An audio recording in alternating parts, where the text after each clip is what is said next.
In a moment, Lisa Lusinger will walk us through some background of the programs, MEA's goals for program implementation, as well as its proposed approach for the respective programs. You'll also be hearing from Scott Falvey with the Maryland Department of Housing and Community Development. Additionally, we're joined by members of the leadership team that is working diligently to design and implement these programs. At the conclusion of today's presentation, we will make time to receive public comments from those in attendance who choose to have their voice heard. I want to emphasize that this is not a question and answer session, but rather an opportunity to hear your feedback in the form of a public comment. If you do wish to offer a public comment at the conclusion of the presentation, please simply utilize the virtual raise hand function within the meeting application, and you will be given up to 2 minutes to make your comments. With that, I will turn the presentation over to Lisa. Thank you, Landon. Good evening, everyone. The United States Congress passed legislation known as the Inflation Reduction Act, which you will hear me sometimes refer to as IRA. One of the purposes of the Inflation Reduction Act, IRA, is to reduce home energy use.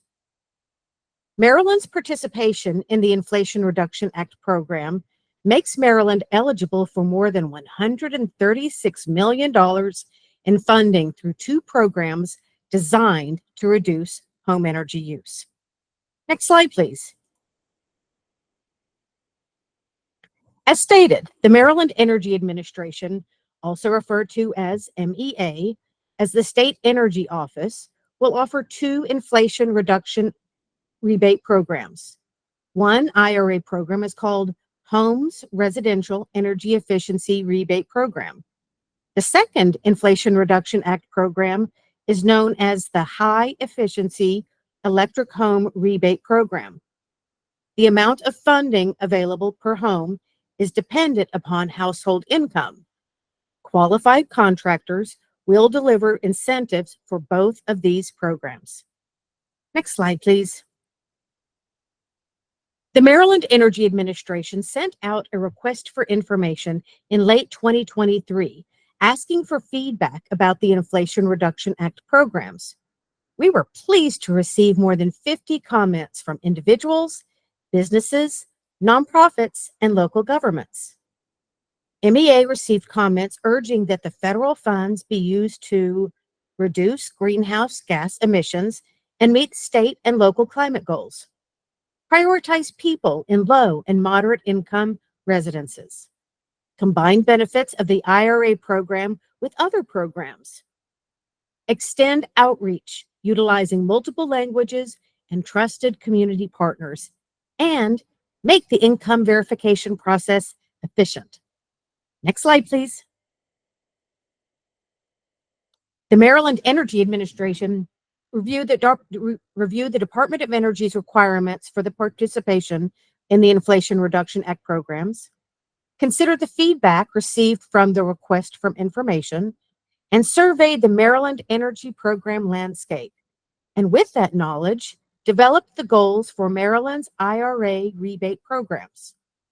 MEA's goals are to reduce Marylanders' home energy costs and increase their health and safety, tackle our climate challenge by developing strategies to reduce greenhouse gas emissions, leverage our partnerships with Maryland's Department of Housing and Community Development, sometimes referred to as DHCD, so that we can take advantage of opportunities between programs, prioritize funds for people in low to moderate income housing and in areas with unmet needs.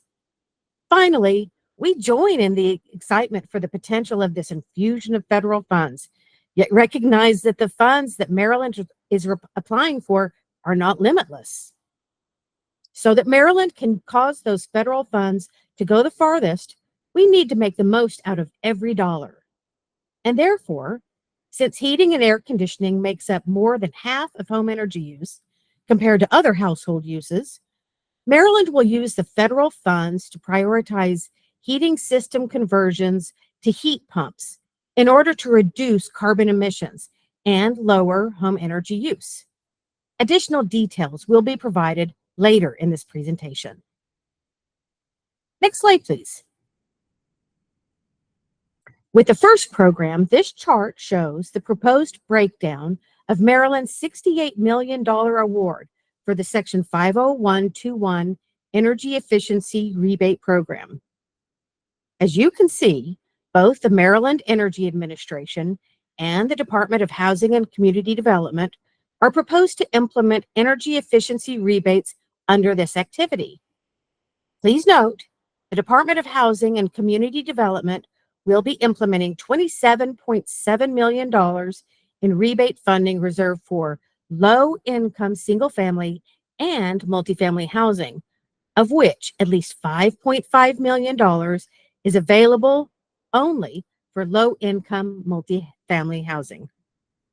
Next slide, please.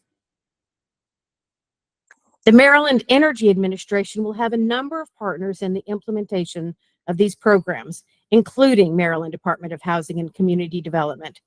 We are pleased to have Scott Falvey from DHCD, who will discuss with you a little later information about how DHCD envisions advancing their part of the Inflation Reduction Act programs. Next slide, please.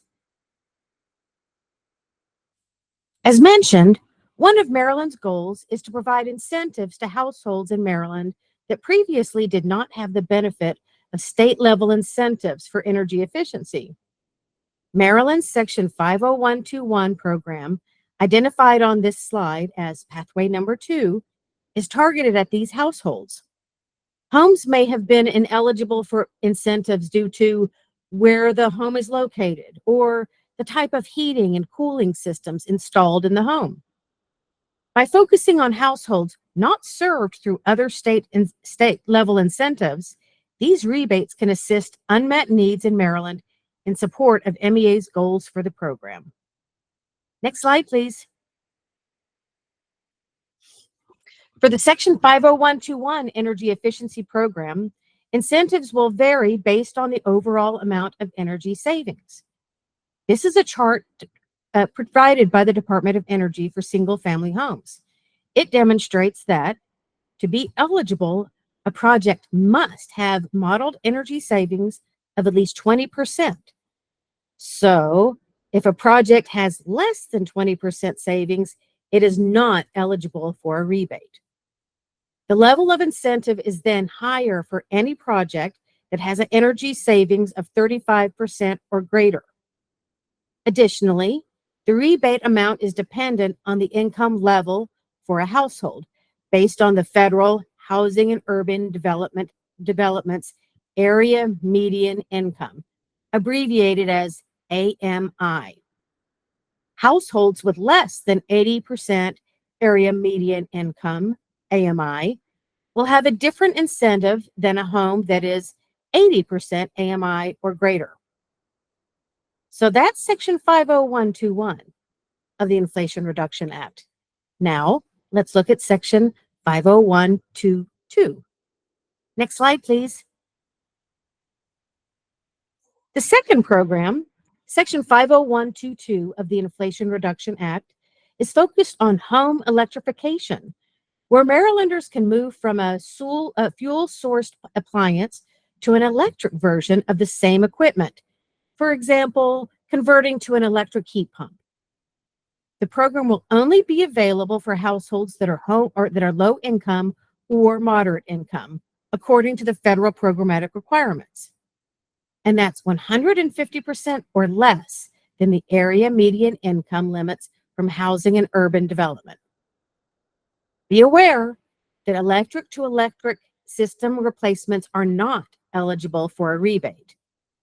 And also know the Inflation Reduction Act program guidelines require that all equipment used in these retrofits must be Energy Star qualified. Next slide, please. This chart demonstrates how the $68.2 million federal fund is proposed to be allocated. Maryland plans to use the federal funds in the following ways, which are all subject to approval by the United States Department of Energy. Approximately 40% of all Section 50122 funds will be reserved exclusively for low-income and low-income multifamily residential electrification projects. For these funds, the Maryland Energy Administration is pleased to be partnering with the Department of Housing and Community Development. $27.6 million is being dedicated to single-family and multifamily residences, including $5.5 million that will be reserved exclusively for low-income multifamily housing. $18 million is being reserved for fuel oil and propane heating system conversions to electric heat pumps, which can then be coupled with additional electrification measures.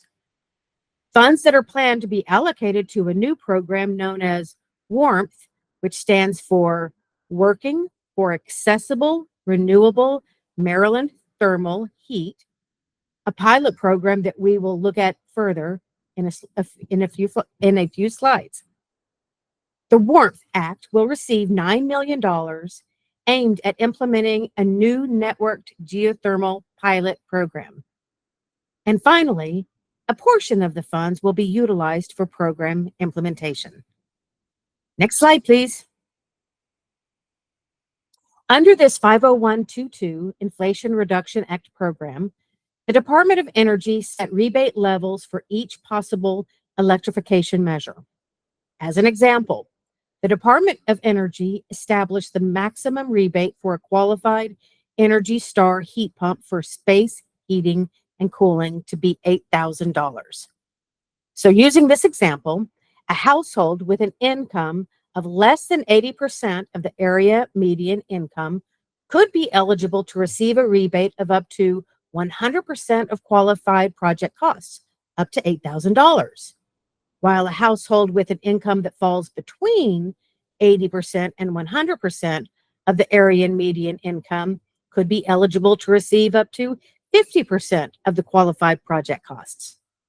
So, continuing with this example, the actual rebate would be calculated based on the cost of the heat pump installed by the qualified contractor. The income level of the program participant determines whether 50% or 100% of the project is included in the rebate calculation. Finally, know that the Inflation Reduction Act 50122 program requires the incentives to be provided at point of sale. So this incentive will be provided through a participating contractor rather than to an individual. Next slide, please. Now, I would like to introduce Scott Falvey, who will tell you more about the Department of Housing and Community Development, how they will participate with MEA in administering this program. Scott? Thank you, Lisa. DHCD is excited to be collaborating with MEA on implementing the low-income part of these programs. DHCD has been designated and required by law to provide energy improvements and holistic building retrofits to the low-income population in Maryland.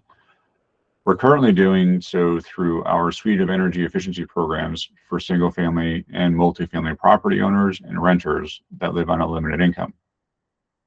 On the single-family side, we're operating the DOE Weatherization Assistance Program, the Empower low-income programs, and the Maryland Energy Assistance Program, and have been serving between 2,000 to 3,000 households per year. On the multifamily side, we work directly with housing developers and owners through the Empower MIHA and GHGRP, which stands for Greenhouse Gas Reduction Programs, to serve around 1,500 affordable housing units per year. On both the single-family side and multifamily side, we have created a one-stop shop process to streamline various available funding sources into one process for the applicant. In other words, we have a number of funding sources that when an application comes in, we look at the application, the work that's going to be done, and try to figure out what funding sources work best for the applicant. So through one application, the consumer of the multifamily property representative is qualified for as many programs as possible. After assessing the property's needs for upgrades, a comprehensive work scope is developed, and all applicable funding is stacked to maximize benefits to the participants. All steps from application through assessments, funding, work implementation, inspections, payments, documentation, and reporting are integrated across the programs. On the multifamily side, properties can also integrate rehabilitation funds, and the single-family one-stop shop is currently working on integrating rehab funding as well. We're looking forward to integrating the IRA rebates into this process to make deployment and access as streamlined as possible for both participants and contractors. Thank you. Thank you, Scott. Please go to the next slide. Now, let's go back to that warmth pilot program, which is the second deployment pathway proposed under the Section 50122 Electrification Program. This is a unique program use of the Section 50122 Electrification funding that, to our knowledge, has not been proposed in other states. During the last legislative session, the Maryland General Assembly passed a law requiring that $9 million in Section 50122 funds be reserved for a Working for Accessible Renewable Maryland Thermal Heat Act pilot, warmth. Under the warmth pilot, certain gas companies in Maryland will be required to develop a pilot neighborhood level geothermal energy network. Section 50122 incentives will be reserved for households participating in this pilot to switch current natural gas users over to electric appliances.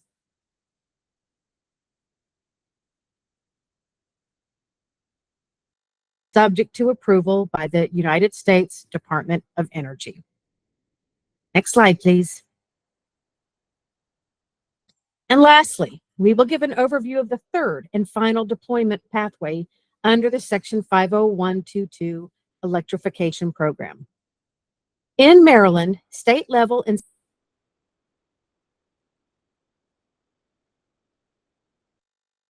systems.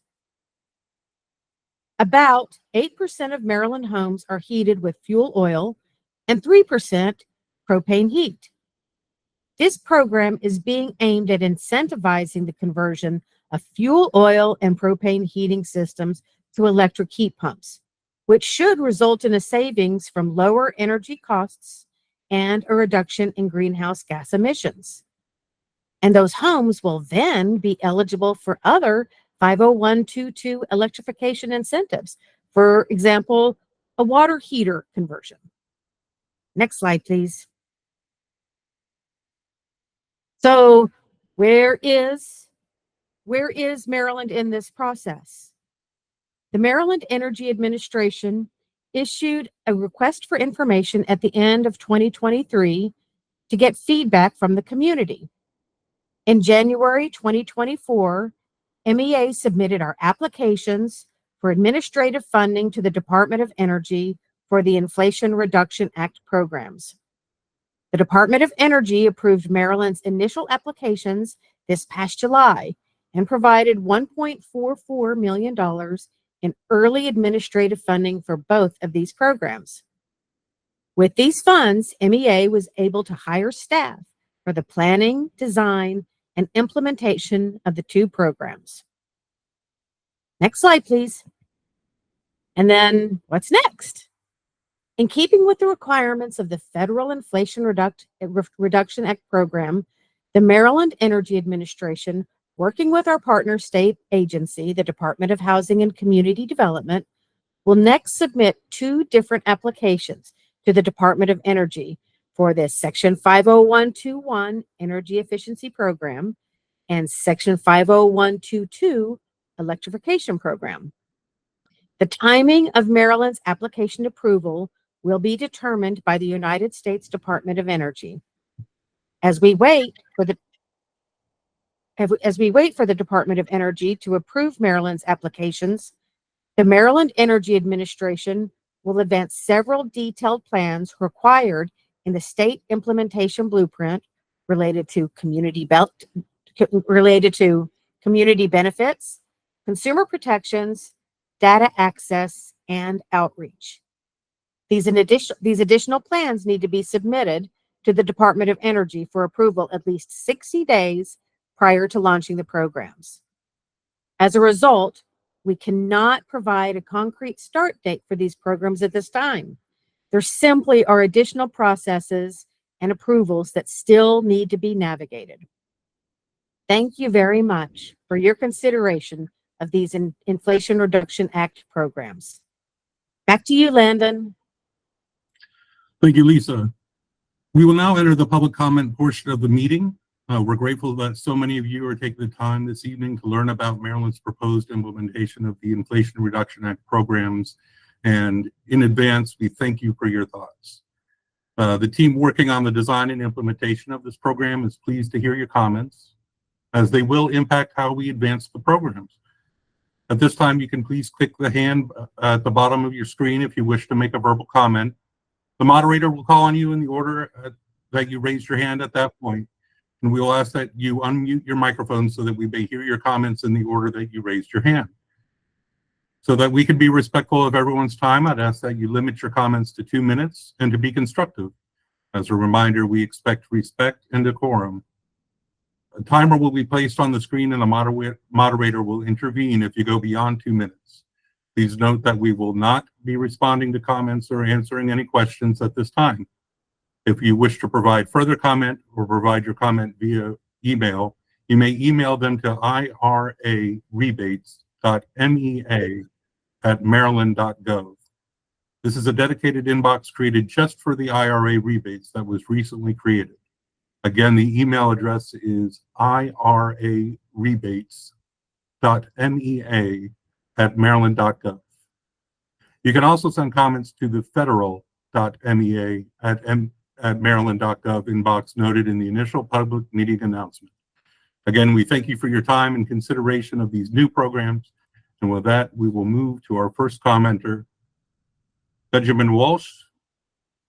You have 2 minutes. Yeah, can you hear me? Yeah, I had a question.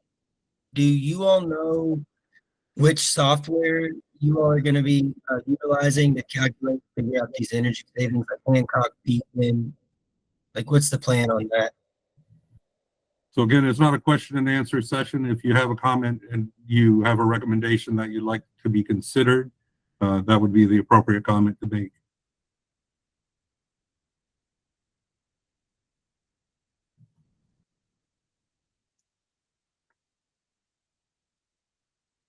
Would anyone I'm else? good.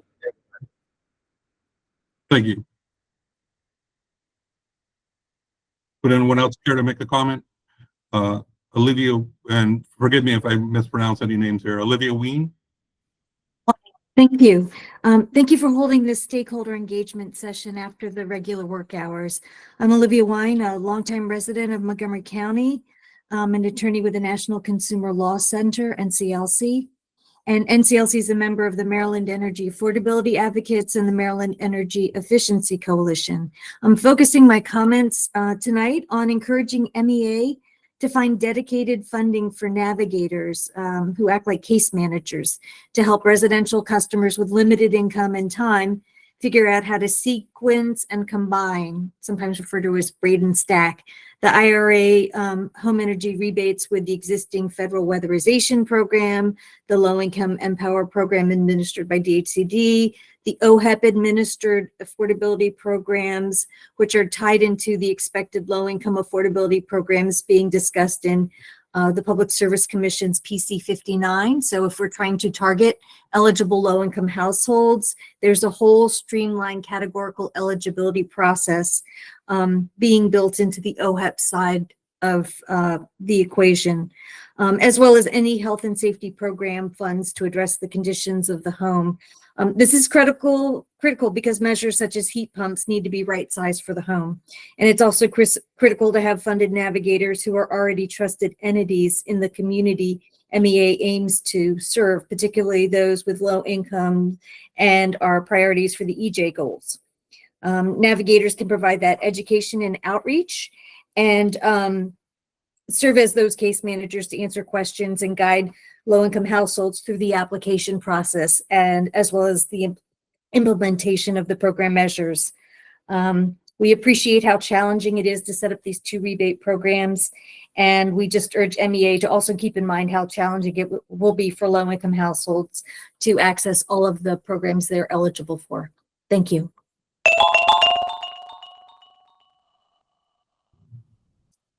Thank you, Counselor. Andrea, you have 2 minutes. Thank you. Good evening. My name is Andrea Orozco. I am the advocacy lead at Interfaith Power and Light DMV. We're a grassroots organization working with hundreds of congregation and communities of faith across the state as we respond to the climate crisis. Our different faith traditions call on us to respond to this moment in a way that protects our most vulnerable neighbors.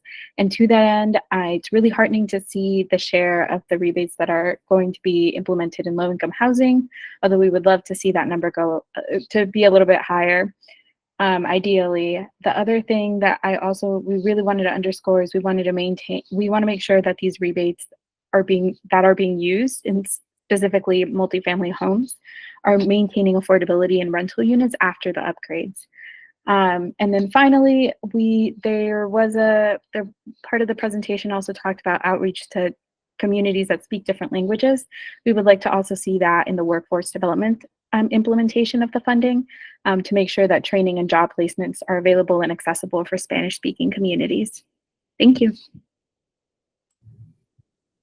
Thank you for your comments and for your brevity. Alice Bell. Great, thank you. Good evening, my name is Alice Bell and I'm here tonight representing Pearl Certification. Pearl's mission is to transform the market for high-performing homes, and Pearl is the third-party certification services provider that meets the home's requirement for a post-install certificate. Pearl creates better communities and addresses the climate crisis by providing homeowners with tools that enhance homes' health, comfort, efficiency, and resilience, all while increasing its equity value. Pearl works closely with DOE's Home Energy Score and the Home Performance with Energy Star programs and has certified 230,000 homes nationwide with over 5,300 certifications in Maryland. Pearl has 2 key recommendations for Maryland's IRA programs. The first is to keep long-term impacts top of mind. The rebates are really exciting right now, but we hear from SEOs across the country that they'll only touch 1% of households at best. And DOE wants all of us thinking in terms of long-term market transformation, as evidenced by the fact that states can only access half their funds without a transformation plan. One of the big questions should be, how will you leverage these funds so they catalyze future demand and investment? And Pearl's recommendation is to make sure that the improvements are communicated in a way that homeowners will care about, that they're visible when it matters, and they're ultimately valued appropriately to put money back in the pockets of those who need it most. The second consideration is to focus on building equity in communities by tying IRA improvements to home value. A 2018 Brookings Institute study shows that homes in Black neighborhoods are undervalued by an average of $48,000, And this is an example of communities that need substantial investment but are unlikely to reap the full benefits of the investments made under the IRA. And it's crucial not to overlook that along with daily energy efficiency benefits, the rebates that will bring, you're also injecting thousands of dollars into the equity of every single recipient's home, if it can be captured. Capturing this value means building equity in these communities and building generational wealth for the residents.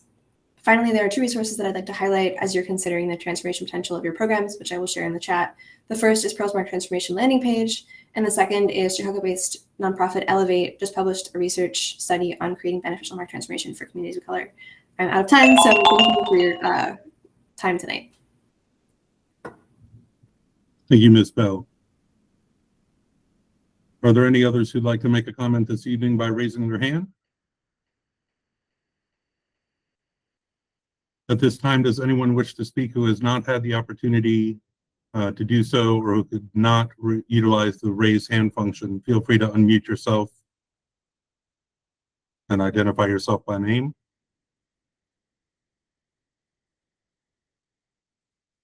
Hearing none.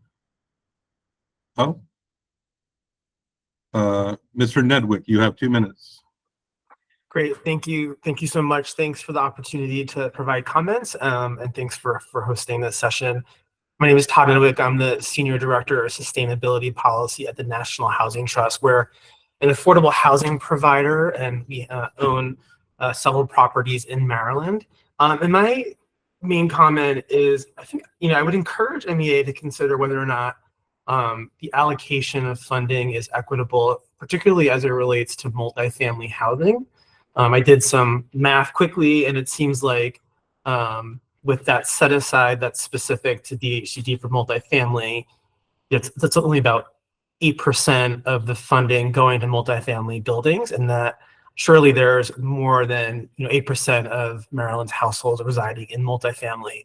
So I would just encourage, thinking about really allocating the funding in a way that's truly equitable and making sure that we're not leaving out households residing in multifamily buildings, which really have been underserved through Maryland's energy efficiency programs in the past. Thank you. Thank you very much. Would anyone else care to comment? There's no one left in the queue at this time. Keith, you have 2 minutes. Thanks, guys. My name is Keith Wang. I'm with the Maryland Clean Energy Center. Just curious if you guys would be able to partner. We actually run a Clean Energy Advantage program here for Maryland residents. It offers affordable financing options for energy improvements, including, I know we talked about HVAC, water heating systems, windows, doors, home insulation, and waterproofing, regardless of any income level. It can also go down to 580 on the credit score, and we're always looking to market more towards the lower middle income households. Yeah, so that's all I have to say. Thanks, guys. Thank you, Mr. Wayne. At this time, there's no one left in the queue. Would anyone else care to make a comment?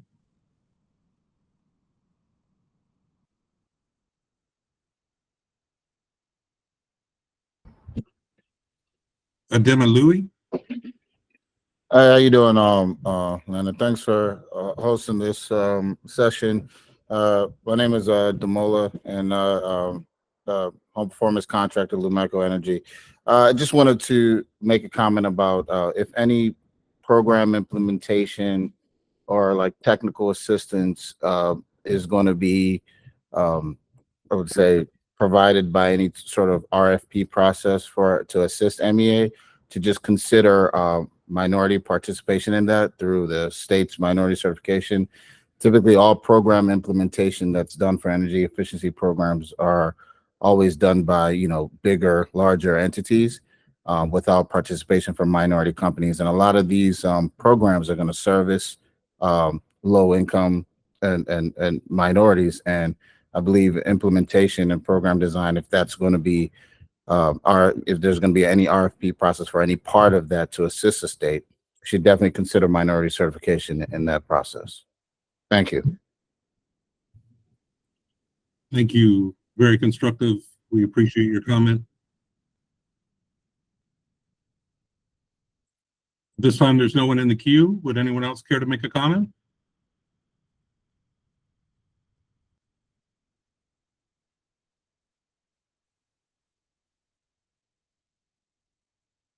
Adama Musa? Yes, hi, thank you. My name is Adama Musaruna, and I'm with Action in Montgomery. And I want to just add what Todd says. I would like to see a multi-family house halt. We don't want them to be left out, because I have been doing the nitrogen dioxide, the indoor air quality, and most of the low-income apartments are left out. So if we want to see that the MEA consider like a more multi home apartments, that we don't have the choice to, we don't have any saying about the condition that we are living in. So if we can see those apartments are being taken care of, that would be great.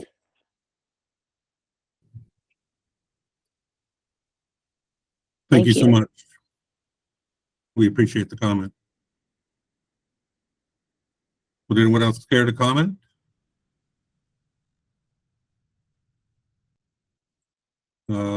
Saul Clifton, you have 2 minutes. Hi there, and thank you for hosting this. My name is Clifton Saul. I'm not affiliated with anyone. I'm just a citizen attending this. I'm going to just kind of present that maybe it would be beneficial to look into if there could be anything that's retroactive. I know that of the 6 states that currently have their programs running, I know at least one already has a retroactive ability to utilize the home's rebate. Saying that also as a homeowner who is low moderate income, who is trying to figure out replacing his HVAC system. So I know time is of the essence, but I also would like to see if you would be willing to consider retroactive aspects to the rebates. Thank you. Thank you for your comment and your brevity. It's appreciated. Would anyone else care to comment at this time? There's no one in the queue.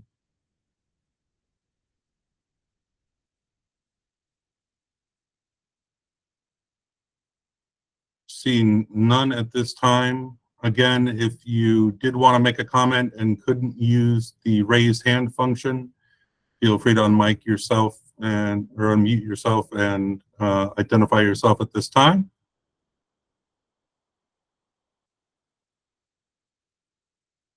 Again, hearing none. This will conclude the public comment portion of the meeting and the meeting in general. Again, I want to thank everyone for their participation and time this evening.